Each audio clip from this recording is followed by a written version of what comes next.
Mi esposa me dejó plantado en medio de la pista de baile, delante de más de 50 personas que nos conocían de años, y declaró en voz alta que había venido a esa boda con el hombre equivocado. Su padre estaba sentado a 2 metros, y no perdió ni una sola palabra. Esa noche, sin que ninguno de los dos lo supiera todavía, ella firmó el principio del fin de todo lo que creía tener asegurado. Antes de continuar, suscríbete al canal, activa la campanita porque todos los días tenemos nuevas historias. Deja tu like y cuéntanos en los comentarios desde qué ciudad nos estás viendo. Me llamo Emilio Navarro Delgado. Tengo 51 años, soy arquitecto y llevo 22 años y 7 meses casado con una mujer a la que creí conocer mejor que a mí mismo. Diseño estructuras para que no se derrumben. Durante más de 2 décadas apliqué esa misma lógica a mi matrimonio. Reforzaba lo que crujía, ignoraba las grietas pequeñas, confiaba en que los cimientos seguían siendo sólidos. Esa noche de octubre, descubrí que llevaba años construyendo sobre tierra que ya no era mía. La boda de Natalia, la hermana menor de Verónica, llevaba meses preparándose. Natalia Serrano Molina, 38 años, se casaba con Gonzalo Ruiz Heredia, 41, en una finca privada a las afueras de Valencia. Era un sábado de otoño, temperatura agradable, cielo despejado, el tipo de día que en otras circunstancias hubiera recordado con cariño. Mi suegro, Aurelio Serrano Vega, 73 años, había aportado 42.000 euros al presupuesto de la celebración. Era un hombre que cuando decidía estar presente en algo, lo hacía hasta el final y sin concesiones. Esa mañana, mientras me ajustaba la corbata frente al espejo del dormitorio, Verónica entró ya completamente vestida. Llevaba un vestido azul marino que le había costado 320 euros y que le sentaba bien. Le dije que estaba guapa. Respondió con un «gracias», dicho de perfil, cogió el bolso de la cómoda y salió antes de que yo terminara de hablar. No era la primera vez que lo hacía, pero esa mañana, por alguna razón que todavía no sabía nombrar, el gesto me dejó un peso raro en el pecho que no desapareció en todo el trayecto hasta la finca. Llegamos a las 5:15 de la tarde. El sol caía todavía con fuerza sobre los jardines y los camareros circulaban entre los invitados con bandejas de cava y canapés de salmón. Había aproximadamente 90 personas en el cóctel previo. Saludé a varios conocidos de la familia Serrano, intercambié unas palabras con Gonzalo, que estaba nervioso de una manera que le hacía bien, y fui a felicitar a Natalia, que tenía los ojos brillantes y las manos frías cuando me estrechó la mía. Cuando fui a buscar a Verónica para sentarnos antes de la ceremonia, la encontré en un grupo con Consuelo Vázquez Tormo, 44 años, y con Irene Domínguez Alcalá, 43.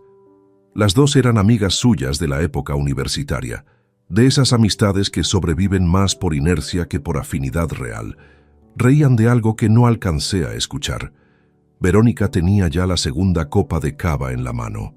No eran las 6 de la tarde. Me puse a su lado sin interrumpir la conversación. Ella me miró un segundo. Continuó hablando con Consuelo y no me presentó a 2 personas del grupo que yo no conocía. Un detalle sin importancia para cualquiera. Para mí, en ese momento, fue como otro ladrillo suelto en una pared que llevaba tiempo mostrando demasiadas grietas. La ceremonia comenzó a las 7. Fue breve y emotiva. Natalia lloró desde el primer minuto.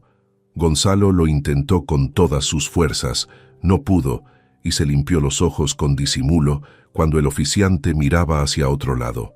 Aurelio estuvo en pie durante todo el rito, con las manos cruzadas sobre el abdomen, mirando a su hija menor con esa expresión que no tiene nombre exacto, pero que reconocen todos los que alguna vez han visto a un padre contemplar a su hijo en un momento que no se repite. Me pregunté de pasada si alguna vez me había mirado a mí con algo remotamente parecido.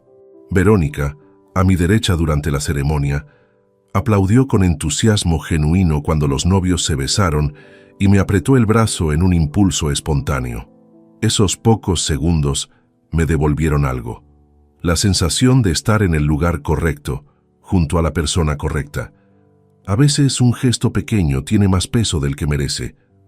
El banquete comenzó pasadas las 9 de la noche. Las mesas estaban dispuestas en el jardín interior, iluminadas con farolillos blancos, colgados entre los árboles y velas dentro de vasos de cristal que proyectaban sombras cortas sobre los manteles. El sonido de los cubiertos, las conversaciones cruzadas y la música suave de un cuarteto de cuerdas creaban ese ambiente particular que solo existe en las celebraciones bien organizadas. Pedí agua. Acepté una copa de vino tinto con la cena y no pedí más. Tenía que conducir de vuelta. Verónica había pasado del cava al vino blanco durante la cena y al tinto con el postre. A las 10:30 tenía esa mirada ligeramente desenfocada que yo conocía bien, esa distancia fina entre sus ojos y lo que miraban. En otras épocas me había resultado simpática. Esa noche no me resultó nada. Fue entonces cuando lo vi por primera vez. Sebastián Mora Prieto, 45 años, estaba sentado 3 mesas más allá de la nuestra. Traje gris oscuro, corbata sin terminar de apretar, canas en las sienes. Un hombre de aspecto cuidado que no despertaba ninguna atención especial a primera vista. Me habían comentado al sentarnos que era amigo de Gonzalo, que venía de Madrid, que llevaban años sin verse. Yo no lo conocía de nada, pero en 2 momentos distintos durante la cena, cuando levanté los ojos de la mesa, lo vi mirando en dirección a nosotros. Y en las 2 ocasiones, los ojos de Verónica ya estaban puestos en él antes de que yo lo notara. Guardé ese dato en algún lugar del que no hablé esa noche. Cuando el DJ comenzó pasada la medianoche y la pista se llenó, Verónica se levantó con Consuelo e Irene sin decirme nada y bailaron juntas durante casi media hora. Yo conversé con un primo de Gonzalo sobre una obra de rehabilitación que tenía entre manos, sin prisa ni incomodidad. Esperé. Entonces la música bajó de tempo. Me acerqué a Verónica y le tendí la mano. El mismo gesto de siempre, repetido en otras bodas, en otros bailes, en noches que creía que formaban parte de una vida compartida. Ella miró mi mano extendida. Después me miró a la cara. «No quiero bailar contigo». No lo susurró. No lo dijo en privado. Lo dijo en voz alta, con Consuelo e Irene a menos de 1 metro, con varias parejas alrededor y con la pista completamente iluminada desde arriba. Vine con el equivocado. Consuelo soltó una carcajada corta y seca. Irene se tapó la boca con los dedos, pero sus ojos sonreían exactamente igual. Yo bajé la mano despacio. No dije nada. No me moví de inmediato, y entonces, sin pensarlo, miré en la dirección hacia la que se habían desplazado los ojos de Verónica al pronunciar esa frase.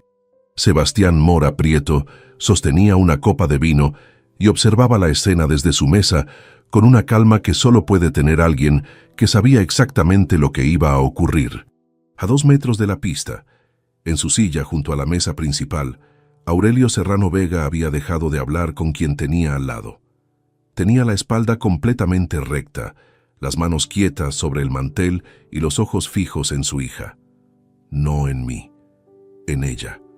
Se levantó despacio y comenzó a caminar hacia nosotros. Hay movimientos que no necesitan velocidad para ser contundentes. Aurelio Serrano Vega no corrió, no alzó la voz, no hizo ningún gesto que llamara la atención del resto de los invitados. Simplemente se puso de pie con la lentitud deliberada de alguien que lleva 73 años tomando decisiones sin precipitarse y caminó hacia nosotros con una calma que, paradójicamente, resultaba más intimidante que cualquier reacción airada. Yo seguía de pie en el borde de la pista. Tenía la mano ya bajada, el gesto todavía fresco en la memoria del cuerpo, esa sensación particular de haber extendido el brazo hacia algo que no quiso ser alcanzado. Consuelo miraba hacia otro lado, de repente muy interesada en su copa. Irene se había quedado quieta, con la sonrisa a medio apagar. La música continuaba, las parejas seguían bailando y el mundo de alrededor funcionaba con perfecta normalidad, mientras el mío acababa de cambiar de eje sin hacer ruido. Aurelio llegó al lado de Verónica. No me miró a mí en primer lugar. Sus ojos estaban puestos exclusivamente en su hija, con esa concentración que no admite distracción ni matices. La tomó del brazo con firmeza, no con violencia, no con brusquedad, pero tampoco con suavidad, con la presión exacta de quien comunica algo sin necesidad de palabras previas. Verónica, que todavía sostenía la copa con la mano libre y tenía en la cara los restos de la expresión de quien acaba de decir algo que considera ingenioso, lo miró con una sorpresa que tardó un segundo en convertirse en otra cosa. Aurelio se inclinó hacia ella y le habló al oído. No escuché lo que dijo. Nadie lo escuchó. Estoy convencido de eso. La música, las conversaciones cruzadas al fondo y la distancia entre nosotros se encargaron de eso. Pero vi el efecto con una claridad que no necesitó sonido para ser comprendida. El color abandonó el rostro de Verónica en cuestión de segundos. No de manera gradual, no como cuando la temperatura baja despacio y el frío se instala sin que uno lo note, sino de golpe, como cuando se corta la luz de una habitación. Las mejillas, que hasta ese momento tenían el tono cálido del vino y la euforia de la noche, se vaciaron. Sus labios se separaron levemente, pero no salió ningún sonido. La copa que sostenía bajó sola hasta quedar colgando de sus dedos a la altura del muslo. Aurelio se incorporó. Había dicho lo que tenía que decir. Entonces se giró hacia mí. Me miró a los ojos durante 3 o 4 segundos. No dijo nada. Solo asintió con la cabeza. Un movimiento lento, único, que no era consuelo ni lástima ni promesa de conversación futura. Era reconocimiento. La clase de reconocimiento que viene de alguien que ha visto exactamente lo mismo que tú y ha llegado a las mismas conclusiones por su propio camino, sin intermediarios, sin necesidad de que nadie se lo explicara. Me devolvió algo que no sabía que me habían quitado. Después volvió a coger a su hija del brazo y la condujo hacia el interior de la finca. Verónica lo siguió sin oponer resistencia. No me miró al pasar. No buscó a Consuelo con los ojos ni a Irene. No miró tampoco en dirección a la mesa donde Sebastián Mora Prieto seguía sentado con su copa de vino y su compostura intacta. Caminó con la vista al frente y desapareció por la puerta acristalada que daba al corredor interior. Consuelo carraspeó. Irene encontró de repente algo urgente en su teléfono. Las dos se dispersaron sin dirigirme la palabra, como si la escena entera no hubiera ocurrido, como si lo que acababan de presenciar no requiriera ningún tipo de reacción reconocible. Me quedé en el mismo sitio todavía un momento. Después me moví hacia la barra lateral, pedí agua mineral sin gas y me apoyé contra la pared con el vaso entre las manos. Desde ahí observé, no con angustia ni con la urgencia de quien necesita saber de inmediato qué está pasando al otro lado de esa puerta, con la distancia contenida de quien ha recibido demasiada información en muy poco tiempo y necesita dejar que se ordene sola.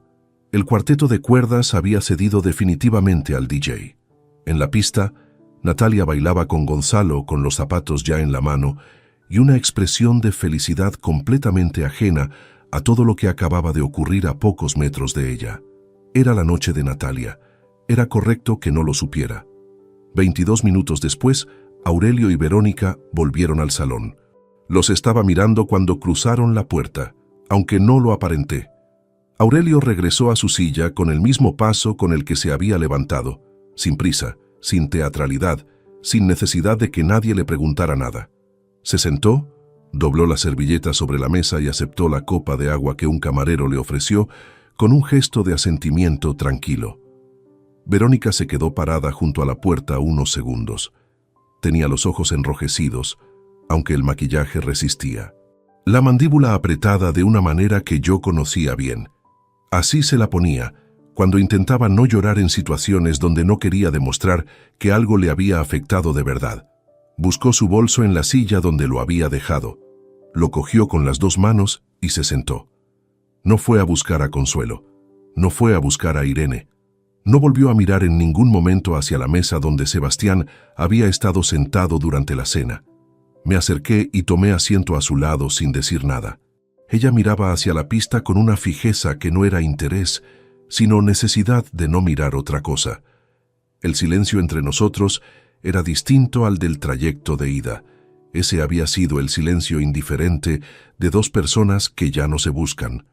Este era el silencio pesado de alguien que acaba de recibir un golpe, que todavía está procesando y no sabe qué hacer con él. No le pregunté qué le había dicho su padre. En ese momento no lo necesitaba. Lo que Aurelio hubiera elegido decirle en esos 22 minutos era asunto entre ellos dos. Lo que a mí me ocupaba era diferente, más hondo y más frío. La frase que Verónica había pronunciado en la pista no había salido del vino ni de un impulso sin raíz.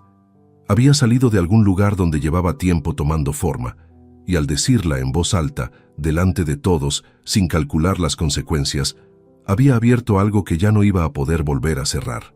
Me quedé hasta el final de la boda por Natalia. Bailé con ella una pieza cuando me lo pidió. Le di un abrazo largo cuando los novios se despidieron de los invitados pasadas las 2 de la madrugada. Gonzalo me estrechó la mano con la alegría agotada de alguien que ha vivido el día más intenso de su vida y empieza a darse cuenta de ello. Aurelio, antes de marcharse, pasó por mi lado. No se detuvo. Posó una mano sobre mi hombro durante el tiempo exacto de un paso y siguió caminando.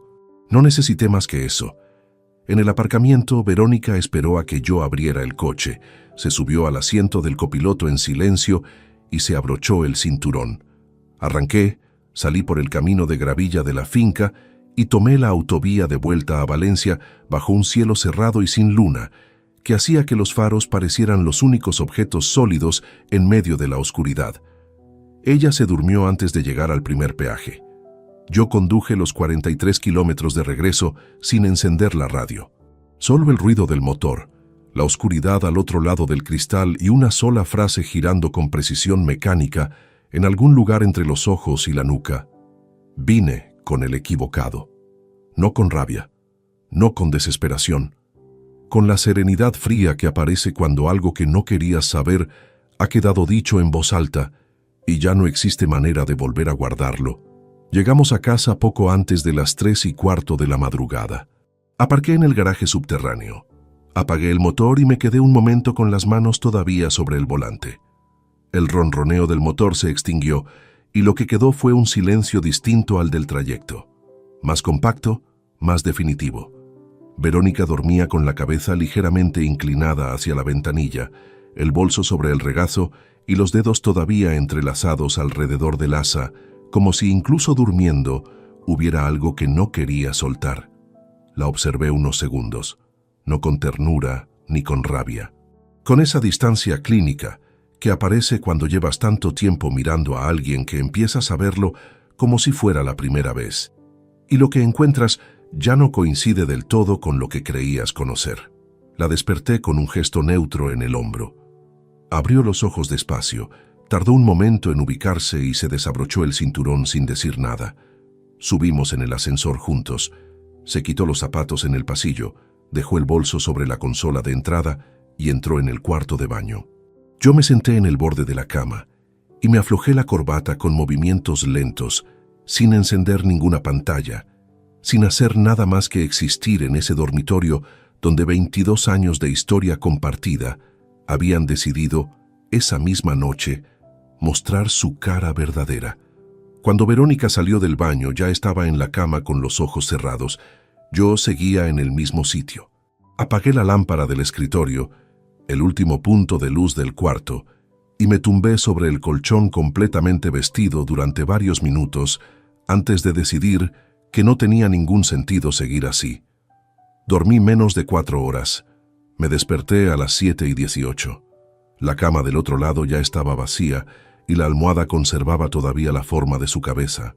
Olía a su champú, esa mezcla de avena y menta que durante años me había resultado familiar y que esa mañana simplemente registré como un dato más entre muchos otros. Desde la cocina llegaba el sonido de la cafetera terminando su ciclo. Pasos sobre el suelo de madera. El ruido seco de un cajón que se abre y se cierra sin urgencia. Me cambié de ropa con calma y fui a la cocina. Verónica estaba de espaldas frente a la encimera, con la taza entre las 2 manos y la vista puesta en la ventana que da al patio interior del edificio. Llevaba un pantalón de lino gris y una camiseta de manga larga azul que yo le había regalado hacía 3 navidades. El pelo recogido de cualquier manera, sin arreglar todavía. «Buenos días», dije. Se giró, me miró con la expresión de quien acaba de salir de un sueño profundo y no ha terminado de aterrizar del todo. «Buenos días», respondió, y volvió a orientar la mirada hacia el patio. Nada más, sin referencia alguna a lo ocurrido, sin mención a la boda, a la pista de baile, a su padre, al trayecto de regreso. Como si las horas previas pertenecieran a otra semana o a otra versión de los dos que no guardaba relación con las personas que compartían esa cocina a las 7:30 de un domingo de octubre. Me serví café. Me apoyé en el lado opuesto de la encimera y estuvimos así varios minutos. Ella con la vista en el patio, yo mirando el interior de mi taza. El sonido del edificio despertándose al fondo. Una puerta, un carro de la compra en la calle, el arrullo de una paloma en la cornisa exterior. No le pedí explicaciones, no porque no las quisiera, sino porque en el espacio de esas pocas horas algo en mí había tomado una decisión que todavía no tenía nombre preciso, pero que ya era firme. No iba a reaccionar con el impulso de quien ha recibido un golpe y necesita devolvérselo de inmediato. Iba a observar, iba a escuchar, iba a tener la paciencia suficiente para entender qué era exactamente lo que tenía delante antes de mover ninguna pieza. 22 años de matrimonio enseñan, entre otras cosas, que las conversaciones más importantes rara vez son las que se producen en los primeros minutos después de una fractura. Esa tarde, mientras Verónica descansaba en el dormitorio, salí a caminar sin rumbo concreto. El barrio tenía ese ritmo lento y particular de los domingos en octubre, familias en las terrazas, niños en los bancos del parque, el olor a tierra húmeda de los jardines municipales que alguien había regado esa misma mañana. Caminé durante casi una hora sin pensar en nada ordenado, solo poniendo un pie delante del otro mientras algo en la cabeza trabajaba por debajo de la superficie sin que yo lo dirigiera conscientemente. Y entonces, sin buscarlo, el nombre apareció. Sebastián. No como una revelación repentina, sino como cuando buscas algo en una habitación que creías conocer de memoria y de pronto notas que hay un objeto que siempre estuvo ahí, pero al que nunca prestaste la atención suficiente. Verónica lo había mencionado por primera vez en febrero, durante una cena en casa de unos amigos comunes. Alguien había sacado el tema de una reforma urbanística en el centro de Valencia y ella había dicho: Sebastián comentaba exactamente lo mismo, que esa zona tiene potencial pero que nadie la aprovecha bien. Yo había seguido la conversación sin detenerme en ese nombre, un conocido, una referencia sin peso. Después, en abril, habíamos discutido sobre las vacaciones de verano, el destino, los días disponibles, las fechas que yo no podía mover por compromisos de obra. En algún momento del intercambio, Verónica había dicho: hay gente que sabe organizar su vida sin que todo gire alrededor del trabajo. No había nombrado a nadie de manera explícita, pero ahora, en esa acera en octubre, me pregunté si el ejemplo implícito tenía cara concreta. Y en julio, una cena con el grupo de amigos de ella, a la que yo llegué tarde desde una reunión que se extendió más de lo previsto. Verónica me recibió con un gesto que interpreté entonces como irritación por la espera. Ahora me preguntaba si aquella incomodidad era algo distinto, la tensión de quien lleva tiempo separando compartimentos que no deberían tocarse y de repente los ve peligrosamente cerca. 3 menciones. 3 momentos separados por meses. Ninguno relevante por sí solo. Juntos formaban una geometría diferente. Volví a casa caminando más despacio de lo que había salido. Verónica estaba en el salón cuando entré, con el teléfono en la mano. Lo colocó boca abajo sobre el cojín del sofá, con ese movimiento que llevaba inscrita la naturalidad de quien lo ha repetido tantas veces que ya no lo percibe como significativo. Yo tampoco dije nada. Me senté frente a ella, cogí el periódico del domingo que nadie había abierto todavía y pasé las páginas sin leer nada de verdad. Seguía construyendo en silencio, ladrillo a ladrillo, la estructura de algo que todavía no tenía planos definitivos, pero que ya tenía cimientos reconocibles. Esa noche, antes de apagar la luz, tomé una resolución que no le conté a nadie. Iba a prestar atención. A todo. A cada nombre pronunciado en voz baja. a cada gesto detrás de cada justificación cotidiana, a cada pausa donde antes no había pausas, sin prisa, sin adelantarme a conclusiones que todavía no podía sostener con nada concreto. Llevaba 22 años diseñando estructuras. Sabía mejor que nadie que antes de demoler algo, primero hay que entender hasta el último detalle de cómo está construido. La semana siguiente a la boda transcurrió con esa lentitud peculiar que aparece cuando uno deja de moverse por inercia y empieza a moverse con intención. Cada hora tenía un peso distinto. Cada conversación, incluso las más anodinas, adquiría una textura que antes no había registrado. Volví al trabajo el lunes. Tengo una oficina en el barrio de Ruzafa, segundo piso, 2 colaboradores y una carga de proyectos que durante años me había obligado a llegar antes de las 8 y salir después de las 7. Ese lunes entré a las 8:15 y salí a las 6 en punto. No porque hubiera terminado todo, sino porque había decidido que quería estar en casa antes de que Verónica llegara. Ella llevaba 11 años como responsable de administración en una empresa de distribución logística. Horario de 9 a 6, aunque en los últimos meses con cierta frecuencia llegaba pasadas las 7.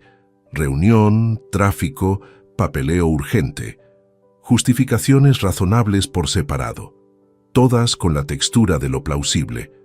Esa semana llegó a las 7:15 el lunes, a las 6:50 el miércoles y a las 8 menos 20 el jueves.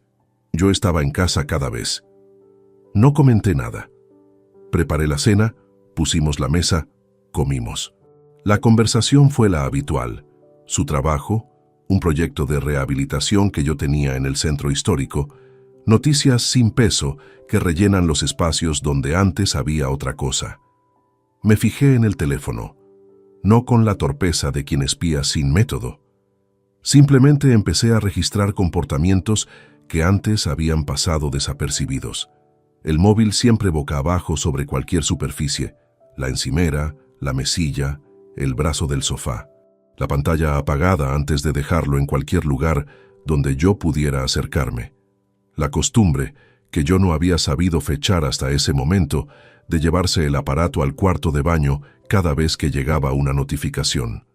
Intenté recordar cuándo había comenzado eso. Llegué a una conclusión aproximada. Antes del verano no lo hacía.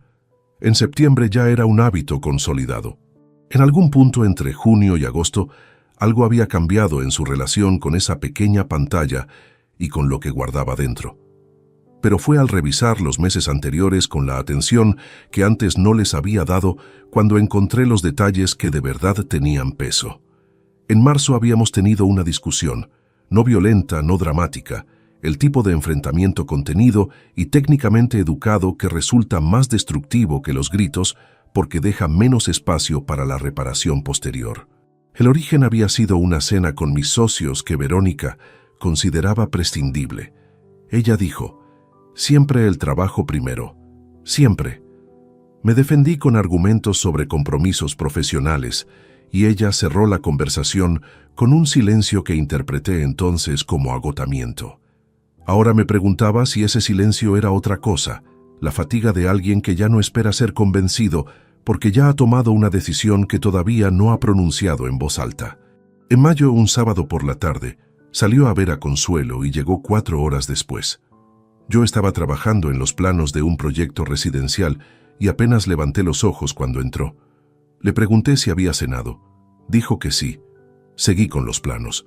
Ese era yo, el hombre que lleva décadas construyendo estructuras para otros, mientras dejaba que la suya propia desarrollara grietas invisibles porque estaba demasiado concentrado en otra dirección. No es una disculpa. Es un hecho que no puedo ignorar. En junio, la noche de nuestro aniversario, reservé mesa en un restaurante que Verónica había mencionado 2 veces ese año. Llegué a casa con un ramo de flores blancas, las que siempre le habían gustado, y la encontré con una expresión de quien acaba de terminar una conversación inesperada. El teléfono estaba todavía en la mano. Me miró, vio las flores y tardó un segundo de más en reaccionar. «¡Qué detalle!», dijo. No era frialdad exactamente. Era el tiempo de reacción de alguien que viene de otro lugar mental y necesita ajustarse con rapidez. Aquella noche en el restaurante habló más de lo habitual. A veces ocurre eso. Cuando alguien carga con algo que no puede nombrar, llena el espacio con conversación para que no haya huecos donde puedan caber las preguntas incómodas. Yo lo interpreté como una buena velada. Volví a casa satisfecho. Esa capacidad para no ver lo que tenía delante ha sido siempre mi defecto más persistente. En agosto, durante los días que pasamos con unos amigos en una casa alquilada cerca de Denia, Verónica se alejaba del grupo por las mañanas con el teléfono en la mano. 10, 15 minutos. Volvía con una expresión recompuesta que no era exactamente la misma con la que había salido. En una de esas ocasiones, le pregunté con quién había hablado. Respondió: mi madre, que tiene problemas con la cobertura en casa. Su madre vivía en Castellón. No era una excusa inverosímil. Ahora lo era. Llevé una semana construyendo esa cronología interna antes de permitirme llegar a ninguna conclusión. No quería equivocarme. No quería confundir el patrón real con el que fabrica quien ya busca confirmar lo que teme. Esa diferencia importa. Un arquitecto que malinterpreta una estructura porque quiere ver lo que no existe, comete errores que cuestan muy caro. Apliqué el mismo criterio a lo que tenía delante. El resultado, desde cualquier ángulo, fue el mismo. Los indicios habían estado ahí durante meses, no sepultados bajo capas de disimulo perfecto, sino visibles, concretos, coherentes entre sí. El problema no había sido que Verónica los ocultara con maestría. El problema había sido que yo llevaba años tan concentrado en plazos de entrega y presupuestos que revisar que había dejado de prestar atención a la persona que compartía la misma casa con el piloto automático puesto. Eso no la absolvía de nada, pero tampoco me dejaba completamente fuera de la ecuación. El viernes de esa semana, mientras Verónica estaba en el gimnasio y la casa permanecía en silencio, me senté en el sofá del salón con el tablet compartido sobre las rodillas. Lo usábamos los dos de forma esporádica. Recetas, noticias, alguna serie. Lo había cogido sin propósito concreto para revisar un artículo técnico que había guardado semanas antes.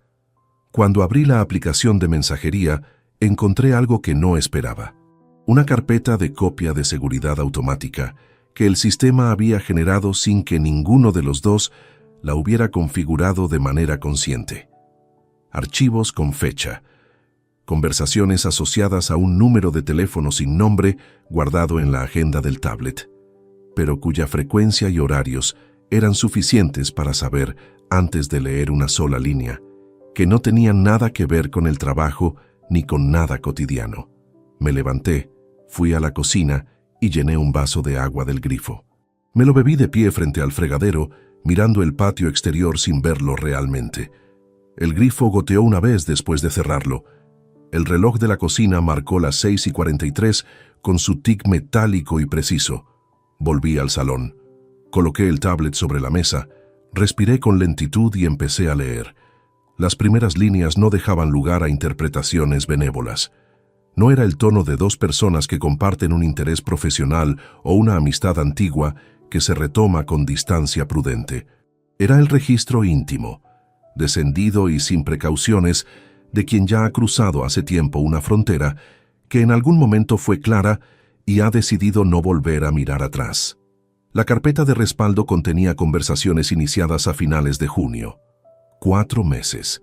116 días de intercambios que nadie había pensado que sobrevivirían al borrado del teléfono, guardados por un sistema automático que no hace distinciones ni tiene consideraciones con nadie.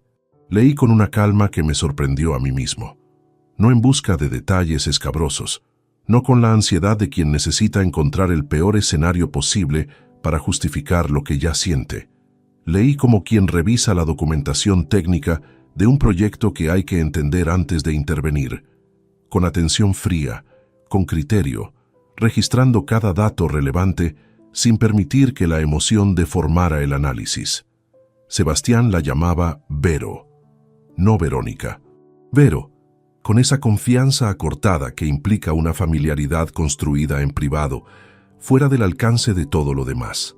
Ella le hablaba con una ligereza que hacía meses no reconocía en las conversaciones que teníamos en casa. Frases sin el peso de quien arrastra el cansancio cotidiano. Respuestas rápidas, casi inmediatas, con un entusiasmo que contrastaba con la lentitud con la que últimamente me contestaba cuando le preguntaba algo tan simple como qué quería cenar. En el intercambio del 12 de julio ella escribió: «Es que paso los días sintiéndome invisible, como si fuera un mueble más del piso». Sebastián respondió al cabo de 4 minutos: «Tú no eres invisible para mí, nunca lo has sido». No era poesía. Era la frase exacta que necesita escuchar alguien que lleva tiempo convencida de que nadie la mira con atención. Yo aparecía en varias ocasiones, no por mi nombre, como él, como el tema de siempre, como ya sabes cómo es eso.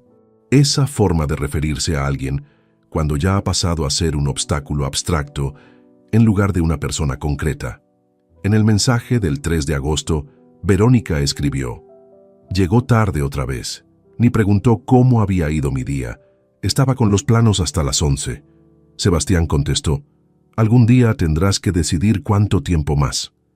Ella tardó 12 minutos en responder. Lo que envió fue: «Lo sé». 2 palabras, suficientes. Habían quedado en persona en 4 ocasiones entre julio y septiembre. Un café cerca de la plaza del ayuntamiento, un martes a mediodía, coincidencia que Verónica había cubierto con una reunión de trabajo que nunca existió. Un paseo por el puerto un sábado por la tarde, mientras yo estaba en una visita de obra en Paterna. 2 encuentros más en agosto, durante los días de Denia, cuando ella salía sola por las mañanas con el pretexto de llamar a su madre. Ninguno de esos encuentros había sido explícito en los términos que cualquiera podría imaginar. Pero la construcción emocional que había detrás era tan sólida, tan trabajada desde ambos lados, que la forma concreta que pudiera tomar en adelante era solo una cuestión de tiempo y circunstancias. En el último mensaje guardado, fechado 4 días antes de la boda de Natalia, Sebastián escribía: «Va a ser raro verte ahí con todo el mundo alrededor y tener que comportarme como si no existiera nada». Verónica respondió: «Para mí también, pero a veces las cosas se dicen solas». Una frase que adquiría un significado completamente diferente después de lo que había ocurrido en la pista de baile. Cerré la aplicación, me levanté, fui al dormitorio y cogí el teléfono de mi chaqueta. Volví al salón, recuperé el archivo y fotografié cada pantalla con la meticulosidad de alguien que sabe que la documentación es la única diferencia entre tener razón y poder demostrarlo. 47 capturas en total. Fechas, horarios, nombres, conversaciones completas, sin saltar ningún fragmento. Después, las transferí a una carpeta protegida en mi teléfono personal y borré el rastro de haber accedido a la aplicación en el tablet. Coloqué el tablet sobre la mesa exactamente como lo había encontrado, a 15 centímetros del borde derecho, con la pantalla hacia arriba y la esquina inferior ligeramente orientada hacia el sillón. Había notado esa posición antes de tocarlo y la había fijado en la memoria como un arquitecto fija una medida crítica antes de hacer cualquier modificación. Todo estaba en el mismo sitio. Fui a la cocina, lavé el vaso que había dejado en el fregadero, lo puse a escurrir en el escurreplatos y miré el reloj. Las 7:08. El gimnasio donde Verónica iba los viernes estaba a 12 minutos a pie. Tenía tiempo. Cogí un libro técnico sobre normativas de construcción sostenible que llevaba semanas sin abrir y me acomodé en el sofá con la misma postura que hubiera tenido una hora antes, cuando todavía no sabía lo que acababa de leer. Pasé varias páginas sin retener nada.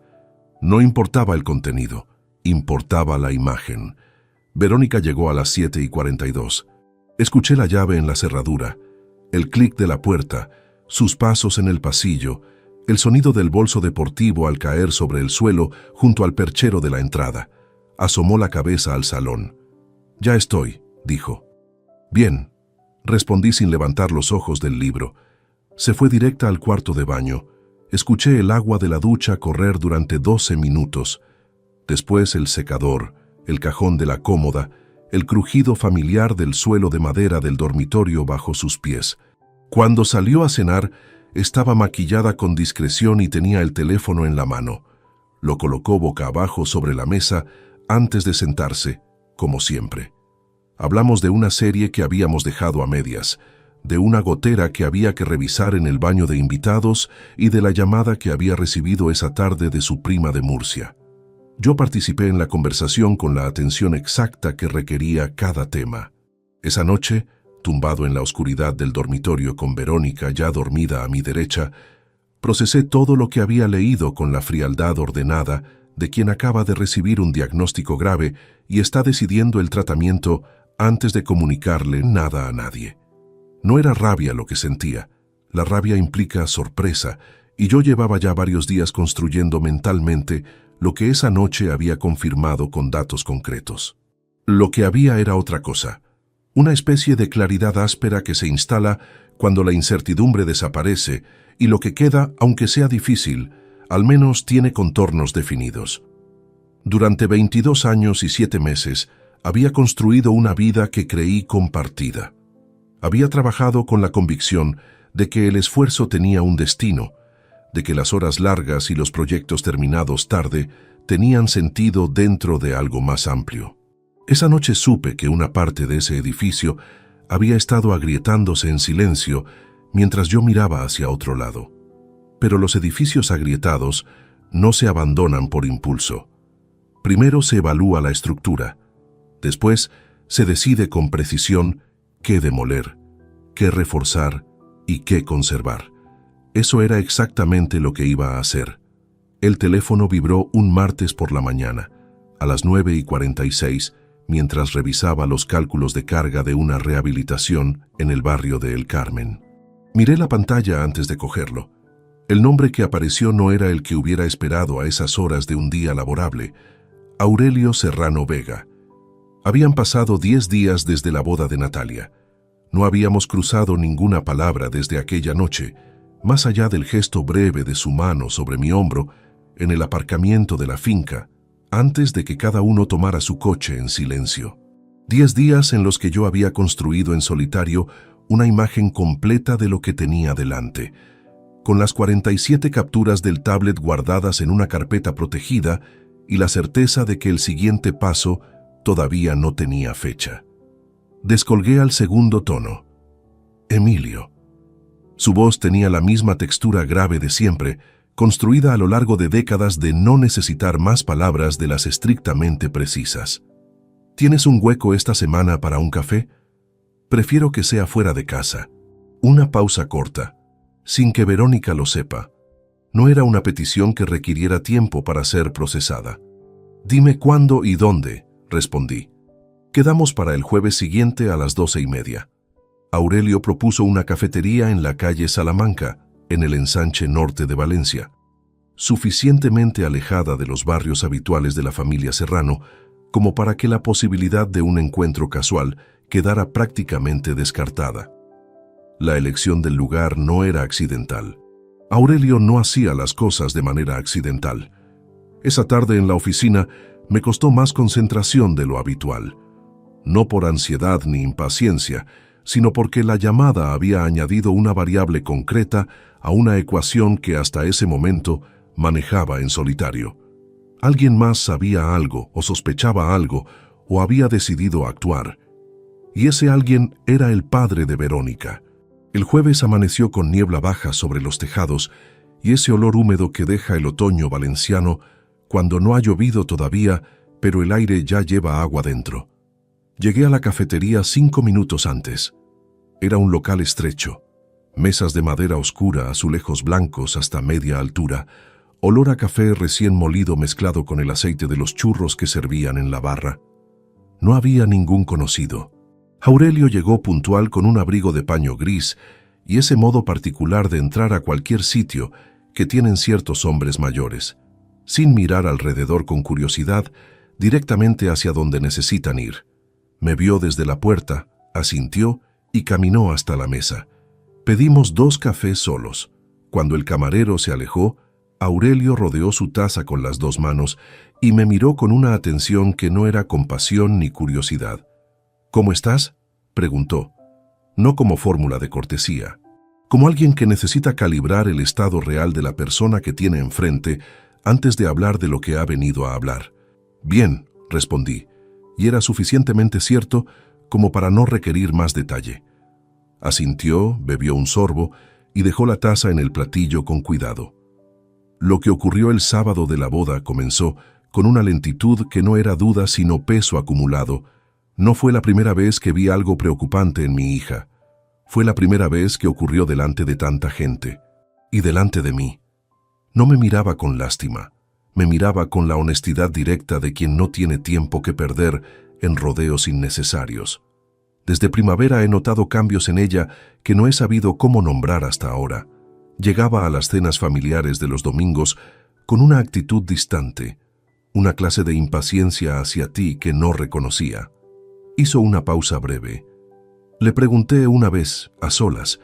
Me dijo que cargaba demasiado sola con la casa mientras tú estabas absorbido por el trabajo. Le di el beneficio de la duda porque era mi hija. Asentí sin interrumpirlo. El sábado de la boda, cuando la escuché en la pista, vi también a dónde miró al pronunciar esa frase. Sus ojos se mantuvieron fijos en los míos. Conozco a Sebastián Mora Prieto. No en profundidad, pero sí lo suficiente. Es socio de un proveedor con el que Gonzalo trabajó hace unos años. Lo vi en 2 reuniones de empresa antes de la boda. Sé perfectamente quién es. El café había dejado de echar vapor entre los dos. En la barra, alguien pidió algo en voz alta y el camarero respondió con un gesto sin alzar la cabeza. ¿Qué le dijiste aquella noche?, pregunté. Aurelio bajó un momento los ojos hacia la mesa, no como quien evade, sino como quien elige cada palabra con el mismo cuidado con que elegiría un instrumento preciso para una tarea delicada. Le dije que lo que acababa de hacer no tenía nombre decente, que había humillado a su marido delante de la familia y de los amigos de su hermana en el día más importante de la vida de Natalia, y que si lo que insinuaba con esa frase era verdad, más le valía empezar a entender que sus actos tienen consecuencias que no desaparecen por el hecho de ignorarlas. Una pausa cargada. También le dije que te debía una disculpa que dudaba mucho que fuera a darte. El ruido del local continuaba a nuestro alrededor con total indiferencia. Un matrimonio al fondo compartía un periódico doblado por la mitad. 2 mujeres hablaban cerca de la puerta con los abrigos todavía puestos. La vida ordinaria avanzando sin interrupciones alrededor de una conversación que tenía todo el peso del mundo para los 2 hombres que la sostenían. ¿Qué respondió ella?, dije. Lloró. Lo dijo sin crueldad pero sin suavidad tampoco, con la objetividad de quien ha aprendido que el llanto de alguien querido no siempre equivale a arrepentimiento real. Intentó explicarme que yo no comprendía su situación, que se sentía sola, que su vida no era lo que yo imaginaba desde fuera. Otra pausa más larga. La escuché hasta el final, y cuando terminó, le repetí exactamente lo mismo que le había dicho al principio. Nos quedamos un momento en silencio. Desde la calle entraba el sonido amortiguado del tráfico y el golpe lejano de una persiana metálica. «Emilio», dijo Aurelio, y había en su voz algo difícil de nombrar con precisión. No era compasión exactamente, ni indignación contenida. Era la responsabilidad de un hombre que reconoce que parte de lo que tiene delante también le pertenece a él de alguna forma, y que ha decidido no esconderse detrás de eso.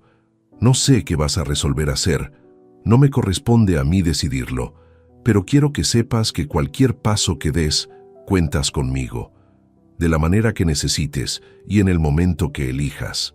Sostuve su mirada sin apartar los ojos. Y si llega la hora en que necesitas que esté presente, añadió con una precisión que no dejaba espacio a la ambigüedad. Avísame con tiempo. Pagué los 2 cafés cuando nos levantamos. Aurelio se abrochó el abrigo con calma, me tendió la mano y me la estrechó un segundo más de lo estrictamente formal. Después, salió a la calle con el mismo paso tranquilo con el que había entrado. Me quedé sentado unos minutos más después de que se marchara. Había llegado a esa cafetería con 47 capturas de pantalla guardadas en el teléfono y la certeza de que lo que viniera después tendría que sostenerlo solo. Me fui con algo que no había calculado. Un hombre que conocía la verdad por sus propios medios, que no pedía explicaciones ni exigía detalles, y que había decidido que lo correcto era ponerse al lado de quien había sido tratado con menos consideración de la que merecía. Fuera, el aire olía a tierra húmeda y a hojas aplastadas sobre el asfalto. Volví a la oficina por el camino más largo. Hay decisiones que no admiten improvisación, y la que tenía delante era exactamente de ese tipo. Desde la reunión con Aurelio en la cafetería de la calle Salamanca, la claridad sobre lo que necesitaba hacer se había ordenado sola, con esa precisión que aparece cuando uno deja de evitar una realidad y empieza a tratarla como un problema técnico que requiere solución metódica. Tenía evidencias, tenía la certeza de lo que ocurría, tenía el respaldo de un hombre que conocía la situación desde dentro y había decidido no mirar hacia otro lado. Lo que no tenía era orientación legal, y sin eso, cualquier movimiento precipitado podría costarme más de lo que me habían quitado. Llevo más de 2 décadas en el sector de la construcción. He firmado contratos, gestionado sociedades, negociado con promotoras y administraciones públicas. Sé lo suficiente sobre derecho mercantil para moverme con soltura en ese terreno. Pero el derecho de familia tiene una lógica propia, con variables que un profano puede malinterpretar con consecuencias graves e irreversibles. No podía permitirme ese error. Pedí referencias a través de un canal que no levantara sospechas. Un compañero del colegio profesional al que contacté con el pretexto de consultar un asunto relacionado con una sociedad civil. Sin entrar en detalles personales, le pedí el nombre de alguien con experiencia real en procesos de separación complejos, preferiblemente con historial en casos que involucraran patrimonio compartido y bienes inmuebles. Me dio 2 nombres. Me quedé con el primero, Rodrigo Salcedo Fuentes. 54 años, bufete propio en la calle Colón desde hacía 16 años, especialista en derecho de familia con trayectoria consolidada en litigios patrimoniales. Sin página de captación agresiva, sin perfil llamativo. El tipo de profesional que trabaja por recomendación exclusivamente y no necesita anunciarse. Lo llamé desde el teléfono de la oficina a las 10 de la mañana de un jueves, con la puerta del despacho cerrada y Verónica en su trabajo. Me atendió su asistente. Dejé mis datos y una descripción mínima. Consulta sobre separación, carácter estrictamente confidencial, urgencia relativa. Me devolvieron la llamada esa misma tarde con una cita para el lunes siguiente a las 4. El bufete de Rodrigo Salcedo estaba en un edificio clásico de los años 50, con el ascensor original todavía en funcionamiento. Puertas de madera, espejo interior de bordes oscurecidos por el tiempo, esa lentitud mecánica que obliga a detenerse un momento antes de llegar a donde uno va. Subí al tercero, una placa de latón discreto junto a la puerta. Sala de espera con 3 sillones de cuero marrón y una librería de doble altura que llegaba hasta el techo. Rodrigo me recibió puntual. Era un hombre de complexión media, cabello gris peinado hacia atrás con sencillez, traje azul marino sin ostentación, voz tranquila, atención sostenida, la clase de presencia que desarrollan quienes llevan décadas escuchando situaciones complicadas sin juzgar y sin sobresaltarse ante nada. Me ofreció agua. La acepté, y durante 40 minutos le expuse lo que sabía con la misma objetividad que había mantenido desde el principio. La boda, la frase, la mirada hacia Sebastián, las conversaciones del tablet, la cronología de los encuentros documentados, la duración del matrimonio, la estructura del patrimonio compartido. Escuchó sin interrumpir, tomando notas en un cuaderno de hojas lisas con un bolígrafo azul de carga separada. Cuando terminé, Rodrigo dejó el bolígrafo sobre el cuaderno y me miró un momento. Bien, dijo con una neutralidad que era profesionalismo puro. Lo primero que debe entender es que a partir de ahora, cualquier movimiento precipitado puede complicar su posición considerablemente. Nada debe cambiar en su vida cotidiana de manera visible hasta que tengamos una estrategia completamente definida. Señaló el cuaderno con un gesto. Lo segundo. Necesito un inventario detallado del patrimonio compartido. inmuebles, cuentas, inversiones, vehículos, cualquier activo con valor relevante, con fecha de adquisición y especificación de si se compró con capital anterior al matrimonio o durante la vigencia del régimen de gananciales. Nos reunimos en 3 ocasiones durante las 2 semanas siguientes. Cada cita a distintas horas, siempre desde el teléfono del trabajo, siempre con una coartada profesional plausible que no requiriera explicaciones en casa. Lo que fui conociendo en esas sesiones fue la radiografía exacta de dónde me encontraba. El piso de Valencia, comprado en 2004 por 218.000 euros, figuraba a nombre de los dos en régimen de gananciales. Una propiedad en Gandía, adquirida en 2011 con capital procedente en su mayor parte de un proyecto cobrado ese mismo año, también estaba inscrita en gananciales. 2 cuentas conjuntas con saldo combinado de 34.000 euros, un fondo de inversión constituido a mi nombre durante el matrimonio.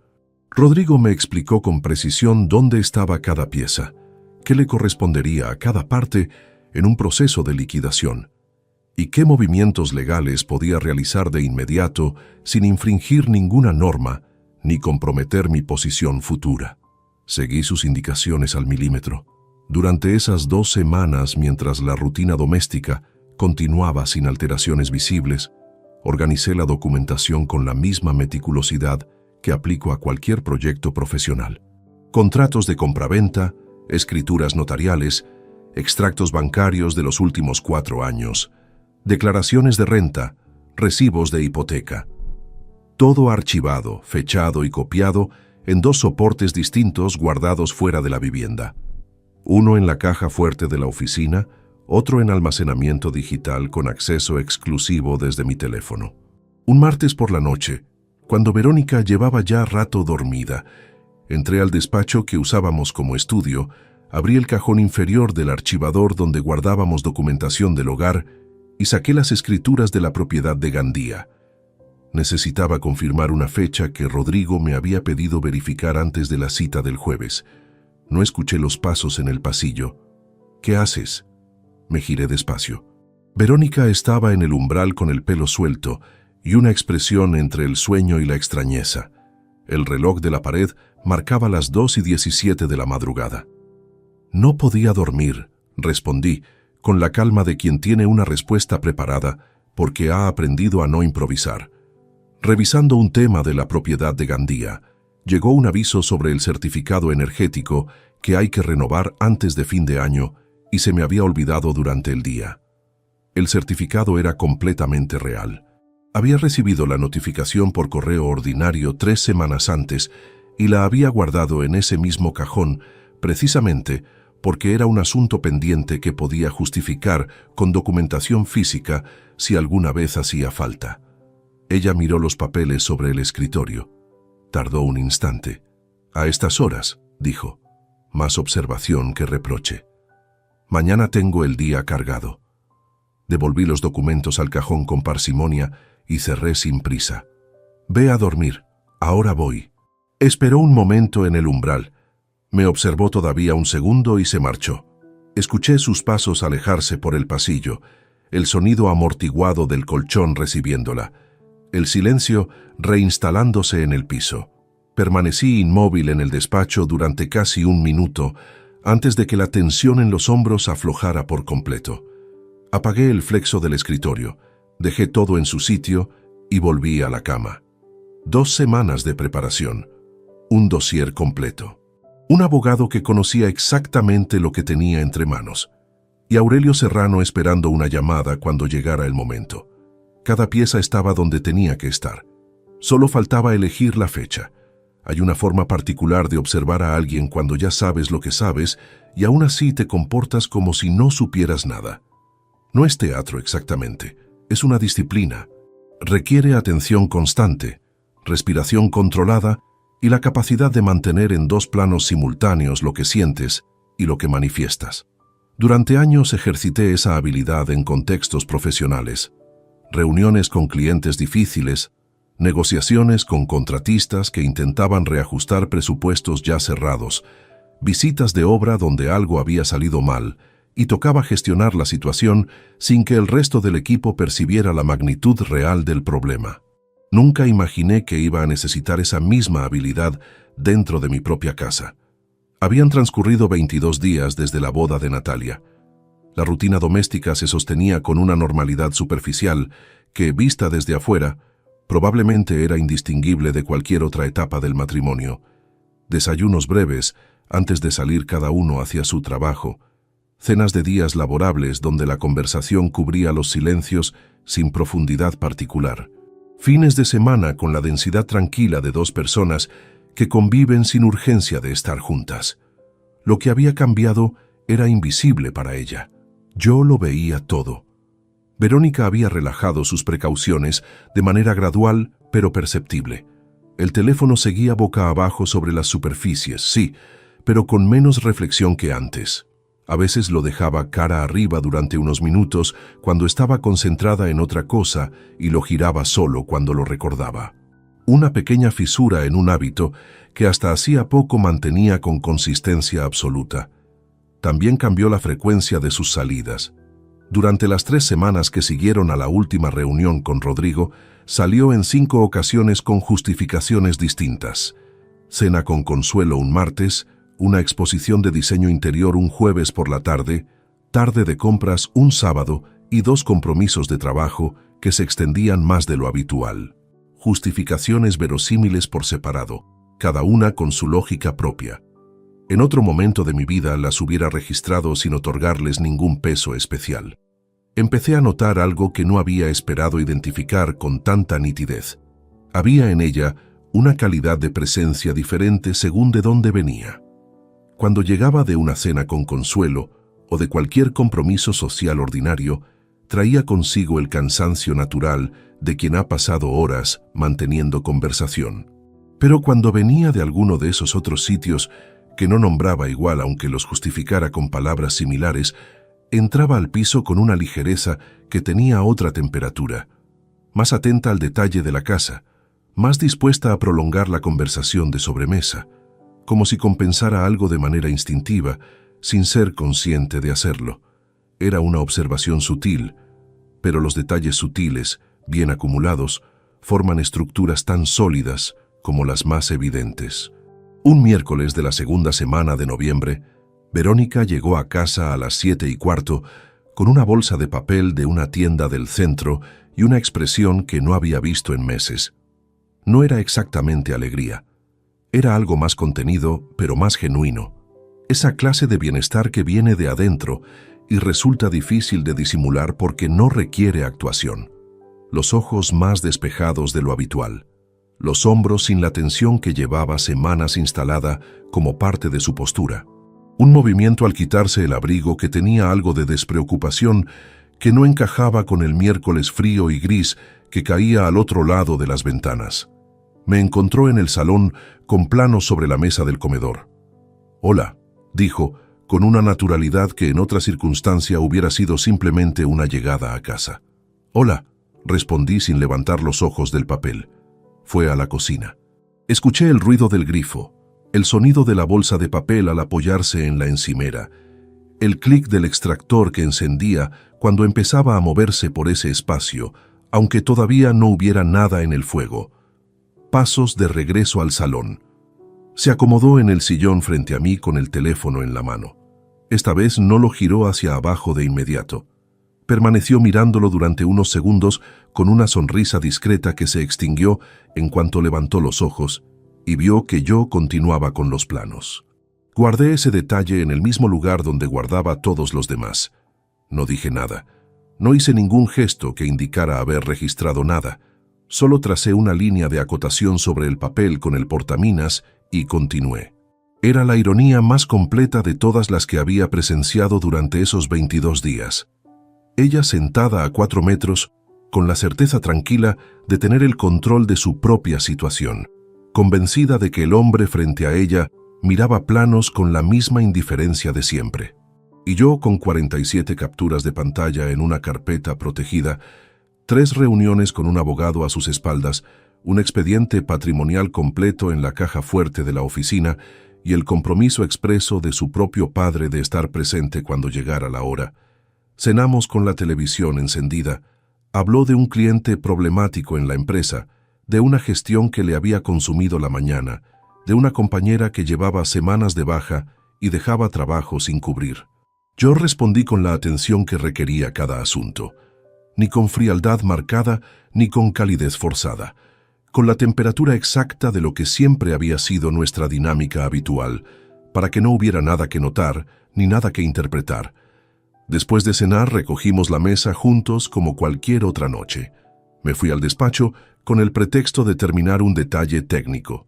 Me senté ante el escritorio y estuve un rato sin hacer nada en particular, con los codos apoyados sobre la superficie y los dedos entrecruzados, mirando la pared frente a mí.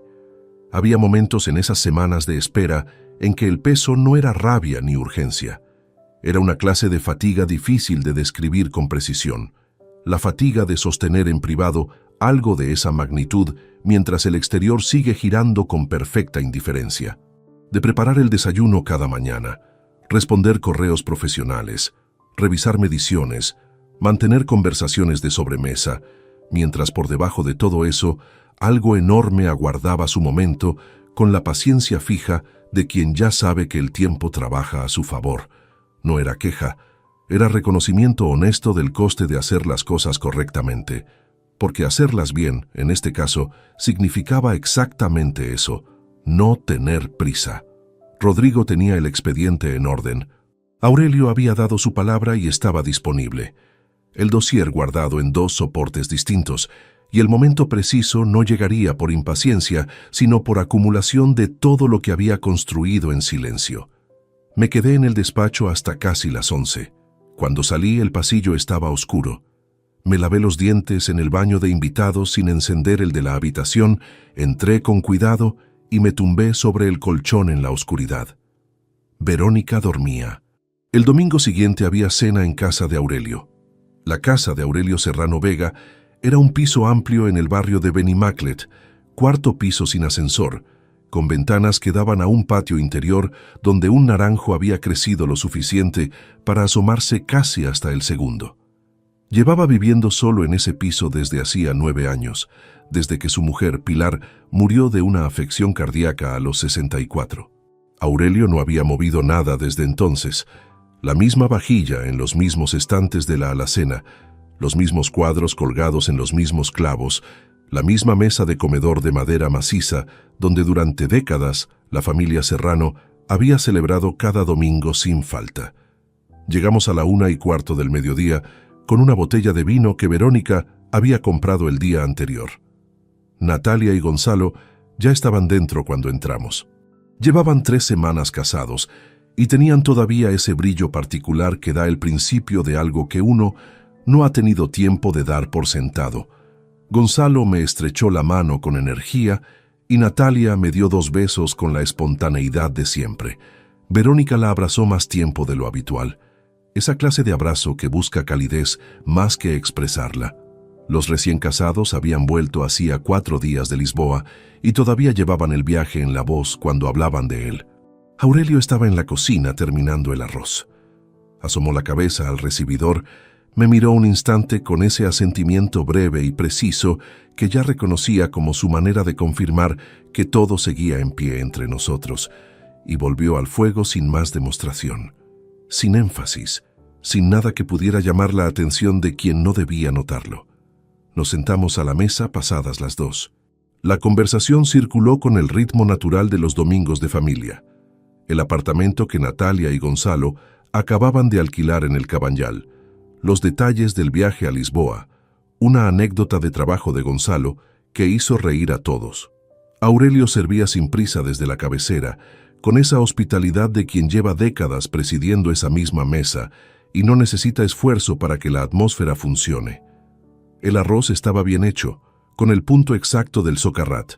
Comí con apetito moderado y participé en la conversación donde correspondía, sin forzar ni esquivar. Verónica estaba animada, más de lo que solía en las últimas semanas. Bebió 2 copas de vino blanco durante el primer plato, contribuyó activamente al intercambio y se rió con genuina energía de algo que dijo Gonzalo sobre un vecino ruidoso. Era la versión de ella que durante años me había resultado fácil de querer, y que esa tarde yo observaba desde una distancia interior que ella no podía percibir. Hay algo perturbador en conocer a alguien mejor de lo que esa persona te conoce a ti en ese momento. Una asimetría que no produce satisfacción, solo peso. La tarde avanzó con tranquilidad hasta que no lo hizo. Hacia el final del segundo plato, con la conversación derivando naturalmente hacia el trabajo y los proyectos de cada uno, Verónica dejó caer un comentario sobre los arquitectos en general, que tendían a desconectarse del mundo cotidiano, que habitaban dentro de sus encargos como si nada exterior tuviera suficiente importancia, que convivir con alguien que medía la realidad en planos y cotas estructurales tenía su carga particular. Lo dijo con tono ligero, casi anecdótico, buscando con los ojos la complicidad de Natalia, con una sonrisa de medio lado, como quien comparte una observación inofensiva que todos pueden encontrar simpática. Natalia no respondió. Bajó la vista hacia su plato con una sutileza que hablaba por sí sola. Gonzalo levantó su copa y bebió sin coincidir con la mirada de nadie. Y entonces Aurelio detuvo el cuchillo, no de golpe. Con esa lentitud específica que resulta más elocuente que cualquier interrupción brusca, apoyó los cubiertos sobre el borde del plato. El sonido metálico fue limpio y corto sobre el mantel. Después levantó los ojos hacia su hija. No abrió la boca. Solo la miró. Era una mirada sin adornos, sin rabia articulada, sin reproche formulado, sin ninguno de los recursos expresivos que la gente suele necesitar para comunicar lo que siente. Solo la concentración fija de un hombre de 73 años que ha aprendido a lo largo de décadas que ciertas cosas se dicen mejor en silencio absoluto y que ha decidido en ese instante preciso, en esa mesa de madera que fue de su mujer, que no va a permitir que lo que acaba de escuchar pase como si no tuviera nombre. Verónica dejó de hablar en mitad de la frase. La sonrisa se inmovilizó en su cara, los labios todavía levemente curvados, pero los ojos ya sin el respaldo de nada que los sostuviera. Miró a su padre durante un segundo, después bajó la vista hacia el mantel con un gesto involuntario que no pudo controlar, después intentó volver a levantarla sin encontrar un punto de apoyo cómodo en ningún sitio de la mesa. El silencio duró tal vez 4 segundos. 4 segundos que pesaron más que mucha conversación. Natalia alcanzó la jarrita del agua y rellenó su vaso con una parsimonia que delataba exactamente la incomodidad que intentaba disimular. Gonzalo retomó los cubiertos con esa naturalidad forzada de quien necesita hacer algo con las manos para no estar completamente expuesto. Aurelio volvió al plato sin comentario alguno, como si lo que había comunicado no requiriera continuación ni explicación. Lo que tenía que decir lo había dicho sin pronunciar una sola palabra. Fue en ese momento cuando sus ojos se desplazaron brevemente hacia mí. No era el mismo gesto de la boda ni el asentimiento del café de la calle Salamanca. Era algo más directo, más concentrado, la transmisión silenciosa de quien ha llegado al punto exacto en que la espera deja de ser estrategia y empieza a ser tolerancia innecesaria, el equivalente gestual de una decisión tomada que solo espera confirmación del otro lado. Sostuve esa mirada un instante y asentí con una inclinación mínima que nadie más en esa mesa habría podido registrar como tal. La conversación se rehizo con la torpeza inevitable de quien intenta retomar un hilo después de que algo lo ha cortado sin posibilidad de reparación. Natalia sacó el postre con más entusiasmo del que la situación requería. Gonzalo colaboró. La atmósfera fue recuperando textura a fuerza de voluntad colectiva, pero con esa fragilidad característica de lo que ha sido roto y se sostiene temporalmente sin que nadie hable del quiebre. Verónica participó durante el resto de la sobremesa con una mesura que no había traído cuando llegó, sin iniciativa, sin búsqueda de complicidades. El peso de ese silencio de su padre seguía instalado en algún lugar entre la mandíbula y los hombros. Nos fuimos a las 5:30. En el pasillo, mientras cogía el abrigo del perchero de la entrada, Aurelio se colocó a mi lado con el pretexto de alcanzarme la chaqueta. Con la voz reducida al mínimo indispensable, sin mirarme directamente, pronunció 5 palabras. Cuando tú digas, aquí estaré. Salimos a la calle. La luz de noviembre caía ya de lado sobre las fachadas con esa tonalidad ambarina y fría que no invita a detenerse. En el coche, Verónica miró por la ventanilla durante casi todo el trayecto de vuelta. Yo conduje con las manos sobre el volante y un único pensamiento organizado con la precisión de un plano definitivo. Esa noche, antes de acostarme, abrí el teléfono y escribí un mensaje a Rodrigo Salcedo Fuentes. 3 palabras. El próximo viernes. La respuesta llegó 8 minutos después. Confirmo, estaré allí. El viernes amaneció con una claridad inusual para noviembre en Valencia, sin niebla, sin humedad suspendida en el aire. El cielo tenía esa transparencia fría que aparece cuando la noche ha limpiado todo y la luz llega directa, sin filtros ni gradaciones. Lo registré mientras preparaba el café a las 7 de la mañana, mirando por la ventana del salón con la taza entre las manos y la certeza tranquila de que el día que había estado construyendo durante 5 semanas había llegado por fin a su hora. Verónica se despertó sin saber nada. El martes anterior le había mencionado, con tono completamente neutro, que el viernes por la tarde pasaría por casa un asesor con quien necesitaba revisar documentos relacionados con la propiedad de Gandía, cuestiones del certificado energético y una consulta sobre la comunidad de propietarios que convenía cerrar antes de fin de año. Una justificación doméstica, sin aristas ni énfasis que pudieran despertar atención. Ella asintió sin interés y no volvió a mencionarlo en toda la semana.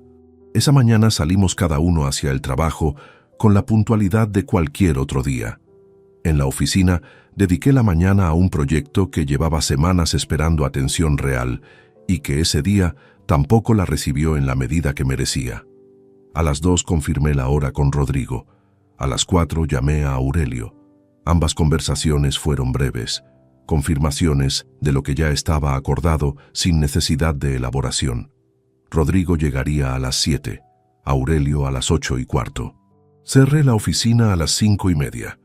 En casa, preparé el espacio con la parsimonia de quien ordena un escenario que ha visualizado con suficiente detalle como para no necesitar improvisación.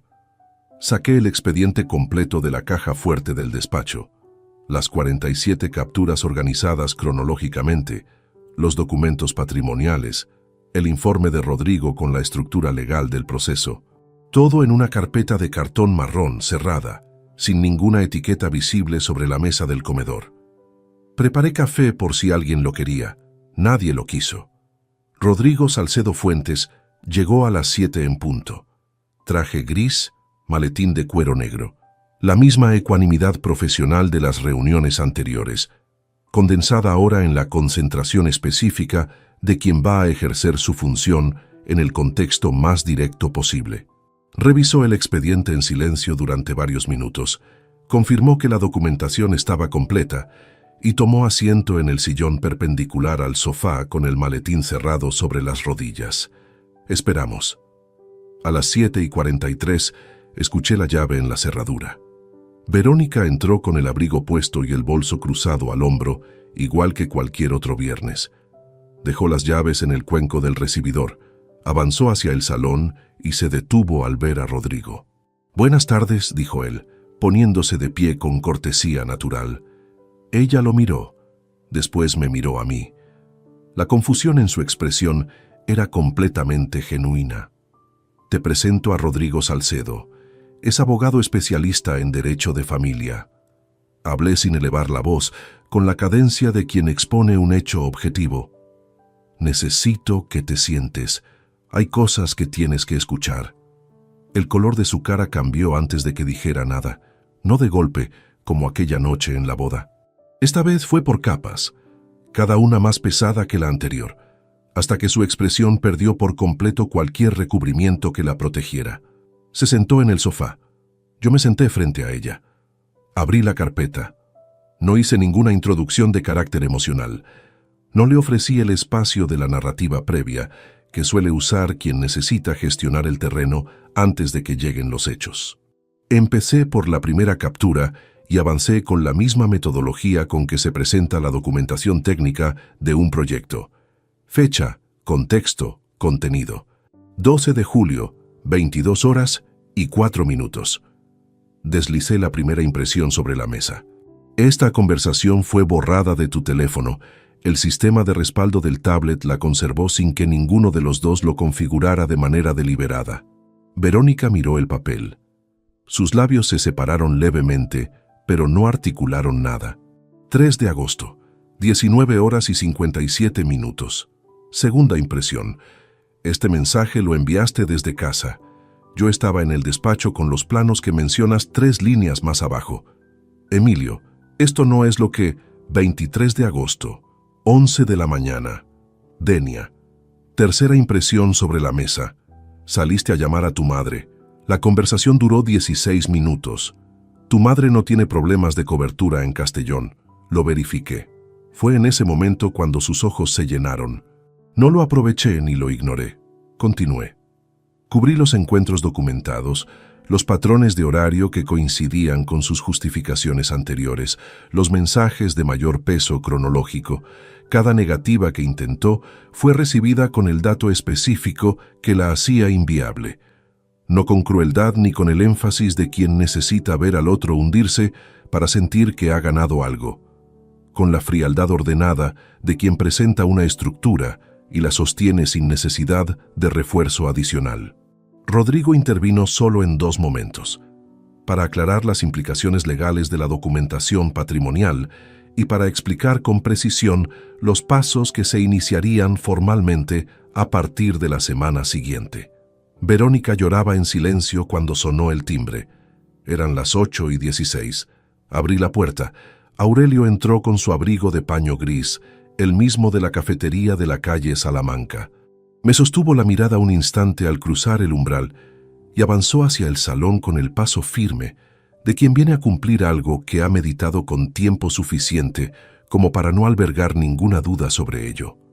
Cuando Verónica lo vio detenerse en la entrada del salón, algo en ella se quebró de una manera diferente a todo lo anterior. El llanto se interrumpió. La expresión se contrajo en el gesto involuntario de quien acaba de entender la dimensión completa de lo que tiene delante y ya no puede apelar a ninguna versión parcial de los hechos. Papá. La palabra salió pequeña y sin sostén. Aurelio se acercó despacio, retiró la silla del extremo de la mesa y se sentó, no frente a ella. A su lado, con esa proximidad que en otro contexto hubiera sido protección, y que esa tarde era otra cosa completamente distinta. La presencia de un hombre que ha decidido no alejarse, pero tampoco sostener lo que ya no tiene base donde apoyarse. Habló con la voz baja y sin ninguna inflexión dramática. He modificado el testamento. Una pausa limpia. Lo hice hace 10 días, con el notario Enrique Castelló. Queda registrado en escritura pública. Otra pausa, más prolongada. No como castigo, Verónica, como consecuencia. Hay diferencia entre las dos cosas, aunque esta noche no puedas verla con claridad. Verónica abrió la boca. No salió nada. No voy a discutirlo esta noche ni ninguna otra. Aurelio apoyó las manos sobre el mantel, con una calma que era definitiva en todos sus bordes. Sé lo que sé. Y tú sabes perfectamente que cuando tomo una decisión, no la tomo a medias, ni la deshago, porque alguien llore. El silencio que siguió tenía una densidad diferente a todos los anteriores de esa noche. No era espera. Era el silencio de algo que ha terminado de ocurrir. Rodrigo recogió los documentos con la eficiencia discreta de quien reconoce que su presencia en esa habitación ya ha cumplido su función. Se despidió con un apretón de manos hacia mí y un gesto de cabeza hacia Aurelio. Sus pasos en el pasillo, la puerta cerrándose con cuidado, el silencio del rellano devolviéndose hacia adentro. Aurelio se puso de pie, se abrochó el abrigo botón a botón y me dirigió una última mirada antes de salir. No dijo nada más. No hacía ninguna falta.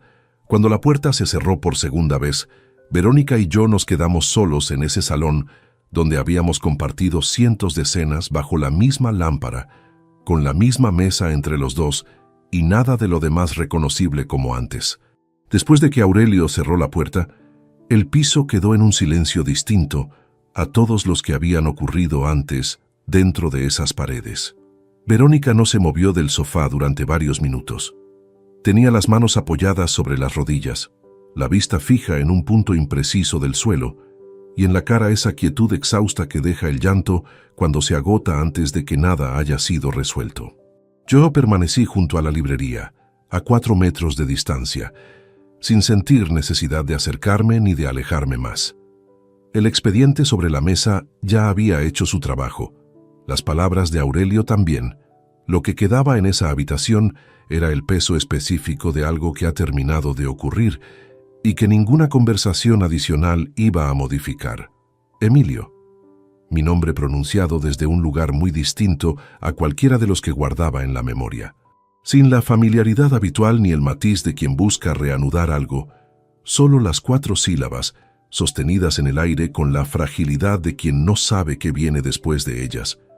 «No esta noche», respondí, sin crueldad, sin el énfasis de quien cierra una puerta para que el otro sienta el golpe, con el cansancio genuino de alguien que ha invertido semanas de energía contenida en llegar a ese punto y que ya no tiene reservas para ningún intercambio adicional.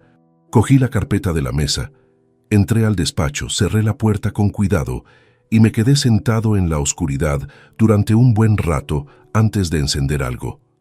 El proceso de separación comenzó formalmente la semana siguiente, con la precisión ordenada que Rodrigo Salcedo había anticipado desde la primera reunión en su bufete.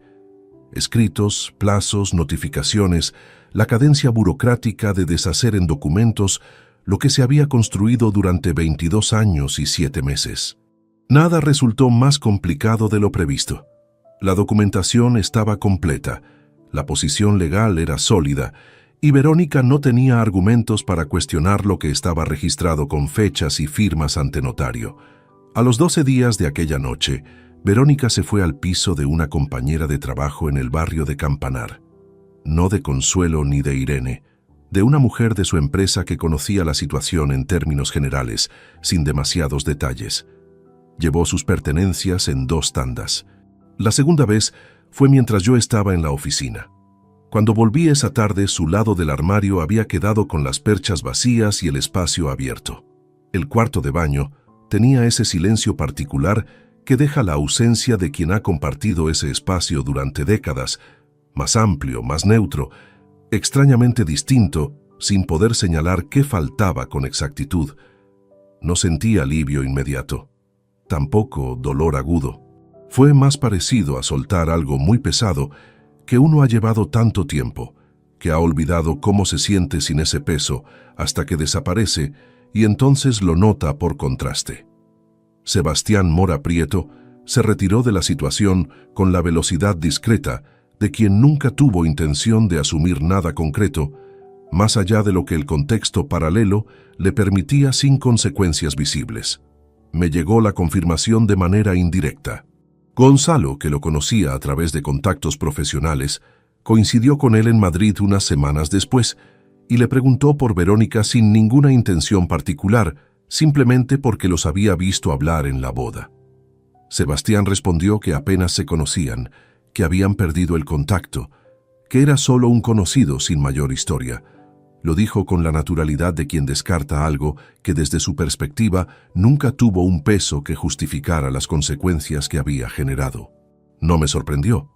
Lo que habían construido durante esos 4 meses tenía la estructura específica de lo que existe únicamente en los márgenes de otra vida, sostenido por la distancia que lo hacía manejable, por la idealización que permite no tener que enfrentarse a la cotidianidad de alguien, por el espacio libre que deja lo que uno no posee del todo. Cuando ese margen desapareció y la realidad exigió posicionarse con claridad, Sebastián eligió la salida que siempre había tenido disponible, aunque tal vez Verónica no lo hubiera calculado así.